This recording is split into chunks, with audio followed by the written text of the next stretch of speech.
Borreliose ist eine chronisch entzündliche Krankheit, die den gesamten Organismus betrifft. Man nennt sie auch Multisystemerkrankung. Diese wird häufig von Zecken übertragen.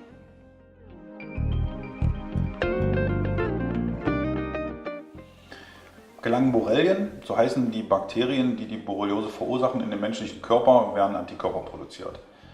Während bei einigen Menschen die Antikörper erfolgreiche Arbeit leisten und somit verhindern, dass sich die Borrelien im Körper ausbreiten, entwickeln andere vielfältige Krankheitssymptome. Diese treten häufig erst nach Wochen oder Jahren nach einem Zeckenstich auf, wo dieser schon längst vergessen ist.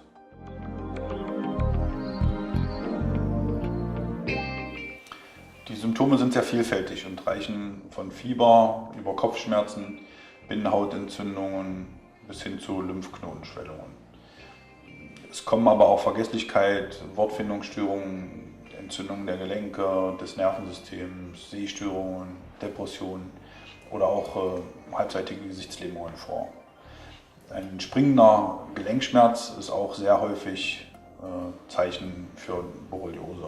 Das heißt, ich habe heute zum Beispiel im linken Zeigefinger Schmerzen und morgen im rechten Fuß.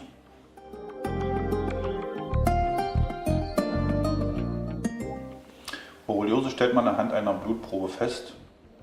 Hat man Borrelien in seinem Körper, entwickelt dieser Antikörper gegen die Borrelien, die dann versuchen, gegen die Borrelien zu kämpfen.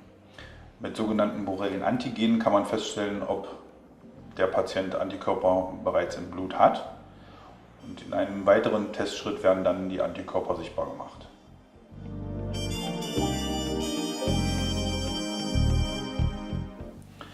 Leider nein. Die häufig eingesetzten Tests heißen ELISA. Diese sind aber sehr ungenau und können daher falsche Ergebnisse liefern, weil sie nur auf einen Borrelienstamm testen. Möglich ist also, dass ein Patient von Borreliose betroffen ist, dieser Test aber dennoch negativ ausfällt. Diese Ergebnisse nennt man dann falsch negativ.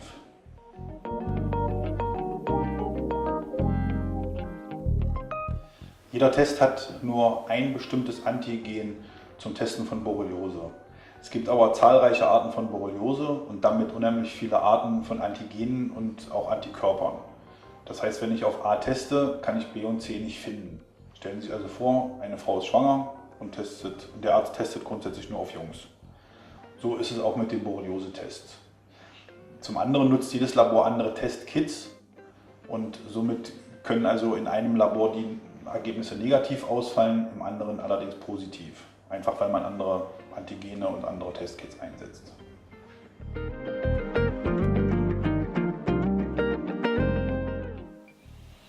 Wir können ein sehr breites Spektrum an Einzeluntersuchungen und Testkombinationen nutzen.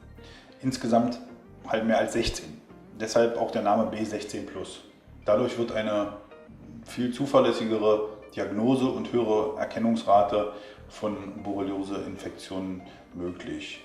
Anders als das bei normalen Standardtests der Fall ist.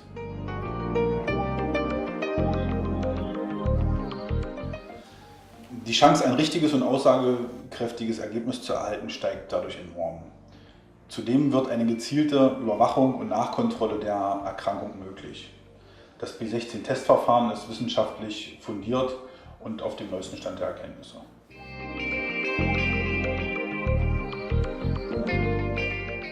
Das hat zwei Gründe. Zum einen der Kostendruck der Krankenkasse, weil die Standardtests halt günstiger sind. Zum anderen sind die großen Routinelabore, die ja unzählige andere Untersuchungen durchführen, nicht unbedingt darauf spezialisiert. Wir machen nur ein sehr kleines Spektrum und konzentrieren uns eben auf Borreliose und Co-Infektionen. Daher können wir auf diesem Gebiet eben so genau arbeiten und bei uns wird alles in Handarbeit erledigt.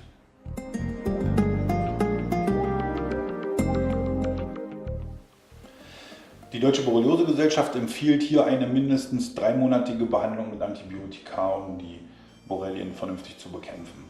Allerdings hat jeder behandelnde Arzt andere Ansichten, Erfahrungen und Behandlungswege. Es gibt auch Ärzte, die auf naturheilkundliche Mittel wie Pilze und Kräuter setzen.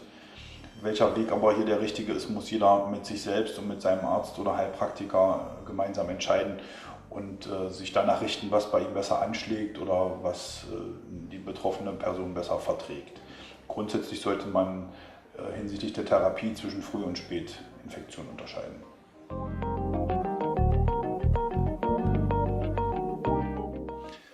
Das kann man nicht genau sagen. Bei rechtzeitiger Therapie im Frühstadium geht man davon aus, dass es eine Heilungschance von weit über 80% gibt. Man sagt, wenn jemand 2 Jahre keine klinischen Symptome hat, dann einen Test durchführt, der negativ ausfällt, ist die Wahrscheinlichkeit sehr hoch, dass der Betroffene geheilt ist.